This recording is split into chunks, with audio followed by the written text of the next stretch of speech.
for the viewers of the video, this is just a quick review of what we discussed. We talked about the Old Covenant, the Old Testament law, that it was more than just it was a covenant, but there was much more to it. It gave instructions for the nation of Israel in how they were to have their relationship and their worship of God, and their relationship with one another, and also how their relationship was to be in terms of the foreigners in their land or surrounding their land. And God pretty much wanted his people to be a separate people, devoted only to him. And then what we're looking at now, we're looking at some other covenants that God made with people in the Old Testament, along with the covenant in Exodus. So this covenant in Genesis with Adam, he made this covenant with Adam in Genesis chapter 1. And I'll read that again to us. Let's see, where were we? Verse 27, and God, this is chapter 1. God created man in his own image. In the image God created him. Male and female, he created them. And God blessed them, and God said to them, be fruitful and multiply, and fill the earth, and subdue it, and rule over the fish of the sea, and over the birds of the sky, and over everything that moves on the earth.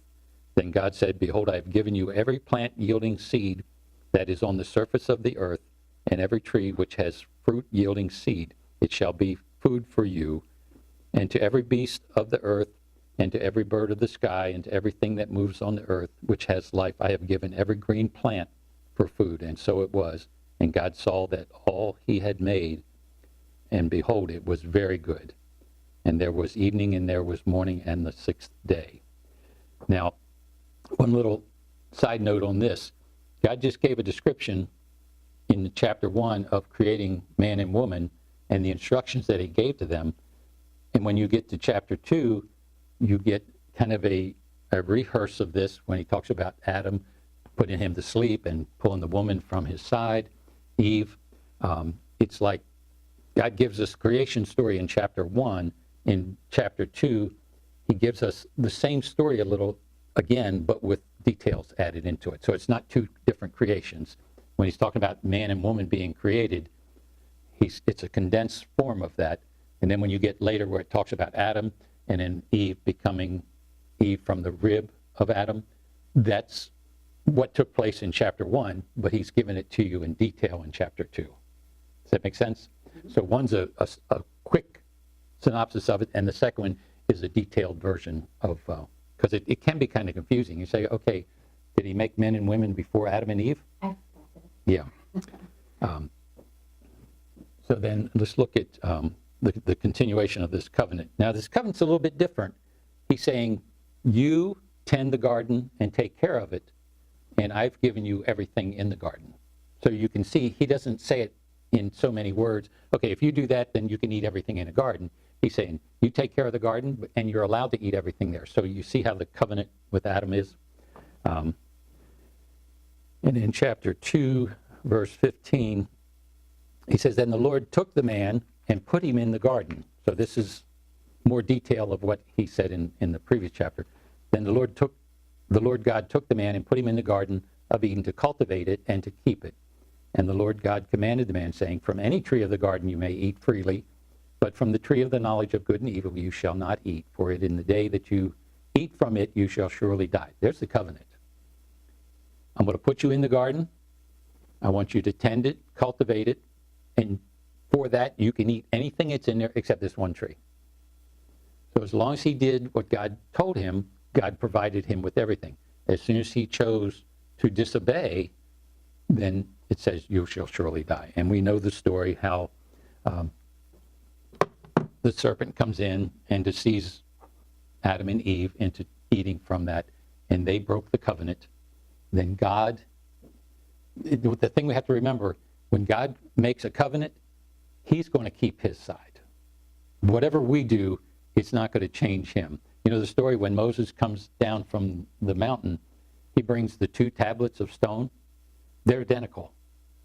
When he was up there, God wrote on the tablets his instructions, and you would think that God would keep one, and I would keep one. You know, when I sell or buy a house, there's 2 papers. the papers that the seller has and the papers that the buyer has, they're pretty much the same and spell out all the conditions, and we're both to follow those covenants. Well, on the mountain, God put the covenants on the 2 tablets of stone, but he had Moses take them both. See, God didn't need the tablets to remind him of the covenant. He knew what it was, and he knew he was not going to break that covenant. So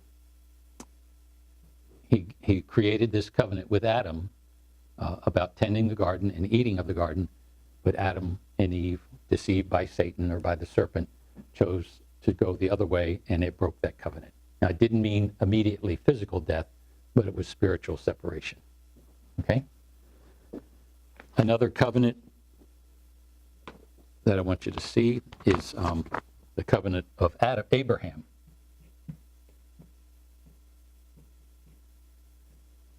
And that's Genesis 17. Now, this one carries on into some of the covenant with the nation of Israel, because God had promised something to Abraham, and when he did, he said, to your descendants and those after you. So let's see what his covenant was. Now, when Abram was 99 years old, the Lord appeared to Abram, and he said to him, I am God Almighty, walk with me and be blameless. A little bit of information there. And I will establish my covenant between me and you, and I will multiply you exceedingly. And Abraham fell on his face, and God talked with him, saying, As for me, behold, my covenant is with you, and you shall be the father of a multitude of nations. No longer shall your name be called Abram, but your name shall be called Abraham. For I will make you a father of a multitude of nations. And that's what the second name Abraham means, the father of. And I will make you exceedingly fruitful, and I will make nations of you, and kings shall come forth from you, and I will establish my covenant between me and you, your descendants after you, through their generations, for an everlasting covenant, to be God to you and to your descendants after you. And I will give to you and your descendants after you the land of your sojourning, all the land of Canaan for the everlasting possessions, and I will be their God. And let me jump to verse 19. Verse 19 talks about Sarah. I guess I wanted to cover everything in between there. But in brief, he talks about the servant. He's talking about the chosen son that will come. And then during this time, he creates the covenant of circumcision. And he instructs Abraham to take Ishmael and all the male servants and circumcise them. And that created the covenant of circumcision. And it's important to understand it just briefly. Up to this time, God had made a covenant. He was making a covenant with Abraham. And he said that he was to take Ishmael, his firstborn son, and all the men, and circumcise them. So what it's saying to us is the birth of Ishmael was a son that was born in the flesh. Because now he's saying, circumcise the flesh. And now he will be in a position that the true son, Isaac, can be born. And you know the story of how Ishmael was created. It was through Sarah's handmaiden. So, we say oftentimes when someone makes a mistake, we say you've created your own Ishmael, because it was not God's plan for Abraham to have a son through the handmaiden. It was God's plan that he have a son through Sarah. That was the chosen one. So God was creating this this covenant with him about circumcision, and it was after this time then Isaac was born, or was created and born at that time. So that's a second covenant that God created. And you can see how the promise in this one, he's saying, to your descendants far off, there'll be kings and so forth in you. Then you're getting up into the Exodus and the people coming out of there and the promises that he made to them. They are the result of the 12 tribes who were of Jacob, was just 2 descendants away from Abraham. and then all the 12 tribes, and then you get into the promised land, and we start to get into the kings like David and so forth. All of these are an issue from Abraham. They were all the part of the promise that God made with Abraham. And Abraham followed God. That's why it says Abraham was a friend of God. He was obedient to God. You think about it, all the years of Abraham's life, he had one son. That was what God had instructed him to do. He had other children after Sarah died, but that one son was the most important thing that he was responsible for. That was the covenant that God made with him. I will give you that son there'll be a multitude of nations. And it was a seed, one seed. And we know that that's referring to Jesus as the true seed. But when you think about all the writing about Abraham, the ultimate thing that come from that was his obedience to God and his one son, Isaac. And I guess when I think about that, I think for myself, an application for me, God will give us as individuals, he'll give us an assignment. It may not seem like a big thing. I mean, to Abraham it was. I mean, he and Sarah are very old and they have no children. So it was important to him. But sometimes God gives an assignment to us. He gives a calling to us or something to us. It doesn't seem like a big thing, but he's saying, you do that and I will take care of my side. You be obedient to me and I will fill you with the other things that are necessary. But it's hard sometimes. We think, well, that's okay, no big deal. I'm just doing this little thing for God. But to him, it's important that you be obedient to that. So there's so much of the Abraham story, but when I think back on it, when you think of Abraham, the first thing you think about is Isaac, the descendant. Okay, and the other covenant was the covenant with Israel, which we've talked about.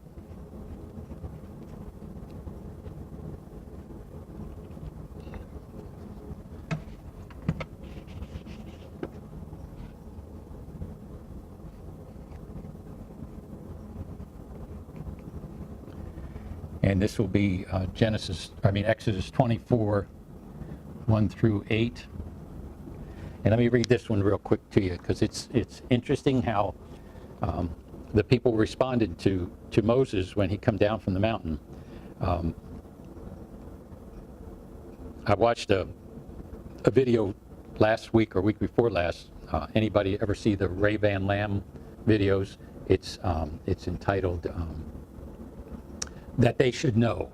And he goes over to the promised land, into Israel, and as he tours these people around, he gives them descriptions of the biblical stories that go with it. And this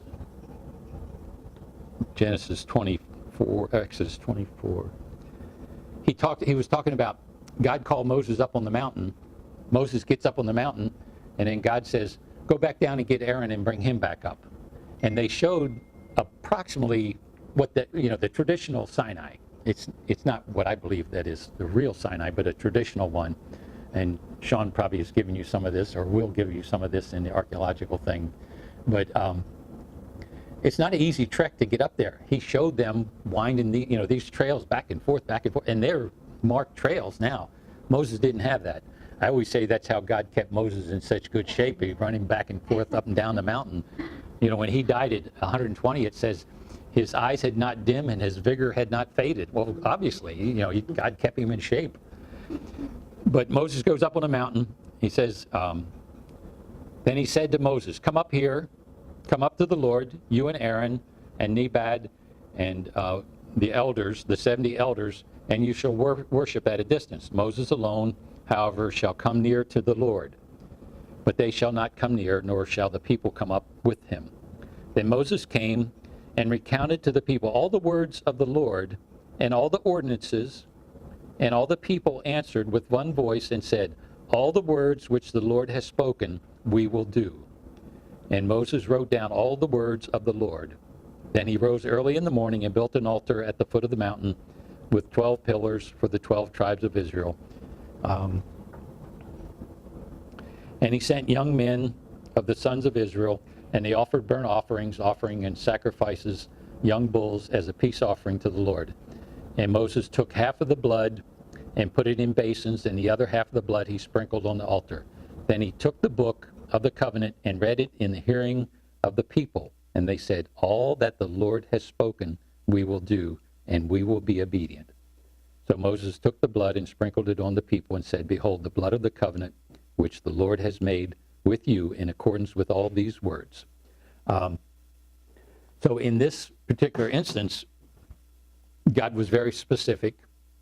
Moses comes down. He tells them what the covenant is, what the ordinances are, and they say, whatever God says, we'll do it. And then he writes it all down, which included all of it, everything, the civil law, the commandments, everything. He wrote all those down, and he read them to them. And then again, they said, whatever God says, we'll do. So God presented the covenant to them. They heard it, and they spoke back in return, we accept that. So that was where, set in stone, so to speak, maybe that's where that term comes from, that they made this covenant with God, which we've spent some time on that. And the last one I want you to look at is covenant with David. And this is 2 Samuel.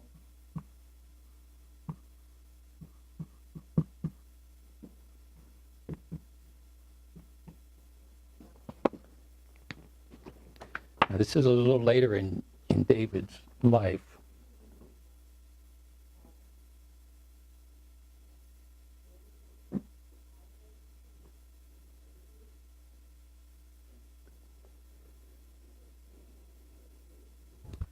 Now, therefore, thus says, you shall say to my servant David. He's talking to the prophet to go to talk to David. Thus shall the Lord of hosts, I took you from the pasture, from following the sheep, that you should be ruler over my people Israel. And I have been with you wherever you have gone, and have cut off all your enemies from before you.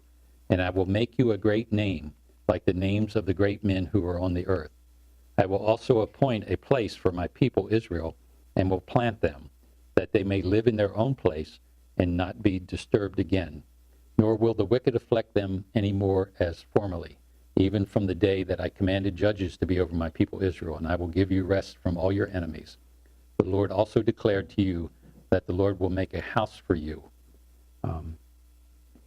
When your days are complete and you lie down with your fathers, I will raise up your descendants after you who will come forth from you, and I will establish his kingdom.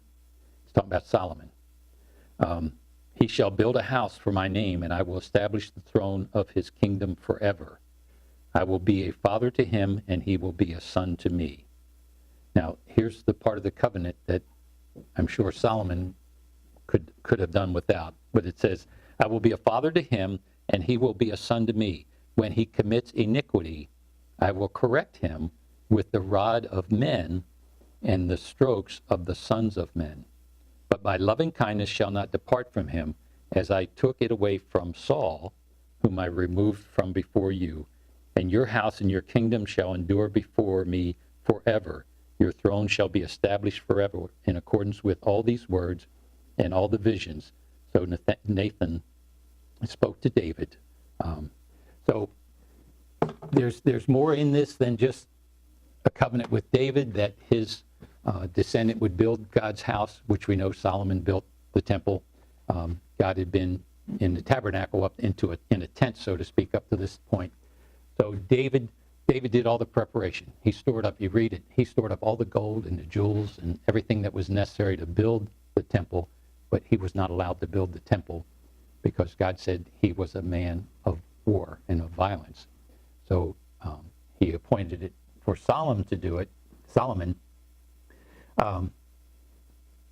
And Solomon received that part of the covenant, but if he violated in any way in iniquity, then God would have to deal with him. And then the other part is when he's telling David, your kingdom will reign forever. And in many Old Testament times, the people thought that a son of David would literally come back and restore the nation of Israel. When they said, your kingdom will reign forever and ever, well, it was talking about Jesus. And that's why, when they say son of David, when they're talking about Jesus, they're talking about this covenant that God made with David, and that one of his descendants would be the Messiah. And we can follow the genealogy from David through Nathaniel all the way to Mary and Joseph. It comes through that way. And that's the promise, the covenant that God made with David, which had the significance for us as him being the father of Jesus many generations removed. Okay? So those were just, man, our time goes by too fast. Those were just some of the other covenants that I wanted you to be aware of. When you hear someone speak of the law or the covenants, realize that it's more than those 10 commandments. I know I've repeated this many times, but just as I've been studying it to prepare, it just speaks to me. There's so much to the Old Testament that we've just skimmed over. You know, we know so much about the New Testament, but when it comes to the Old Testament, we don't even know where some of the stuff is, let alone what the significance was. And I forgot one very important covenant, the last covenant, and this is the new covenant.